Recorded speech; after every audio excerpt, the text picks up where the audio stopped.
Today we're going to be talking about speaking when the emotions are high or stressed or frustrated. You've got lots of nerves. Now, this can happen at any time, any situation. Could be an interview, going to have that tough conversation with a work colleague. It could be trying to resolve some conflict. It could be even when you're on a date, because I know some people can get really stressed out when they're on a date. When you're going to go and ask your boss for a promotion or go and do a business negotiation, close a client contract, stress. That can always come out in how and when you speak, okay? And this happens because you're natural, you're human. And when this does happen, this is where your confidence often collapses and it just dominates the whole situation where you're just talking from nerves, stress, frustration. And, it's understandable you're going to feel stressed out and worried in situation. I wouldn't expect you to be laughing and joking in a eulogy. I mean, some eulogies are actually quite entertaining, if the person had like a really big, huge life. I love those type of ones where it's poignant, gives you a chance to reflect, and sad moments, but actually celebrates the person's life.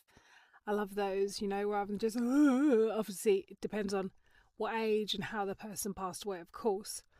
So I really want to talk about remaining confident, even though you might be feeling quite stressed, quite emotional, quite frustrated, where your nerves are all afraid or, all over the place. And this can happen to women all the time.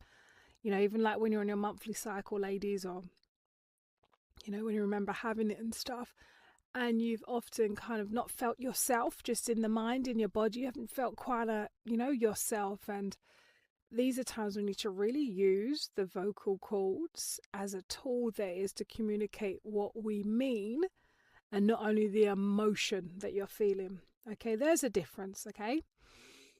And in reality, we all know that us women were often very emotional, expected to stay polished, juggle the husband, the kids, the job, the aging parents, the finances, go and do this, cook for this, bake for that. Oh, my goodness me. The list can just go on and on and on. And this tension can sometimes cause your voice to have cracks, rushing, or you can even shut down. And I've had a client before, very, doing all the things that she needs to do, has a great job, husband, children, serves in her community, does charity work, does running and all of these different great things. But when it's time to communicate and she feels emotional about the topic or emotional just in herself, that's when her confidence in delivering what she needs to say, could be in the workplace, could be, to her husband, etc. That's when her confidence may waver in a way. So I wanted to give some tips and tools. So when you're feeling quite emotional, it might be because of what you need to say or who you need to say it to, or it could be just your time of the month and that makes you feel emotional.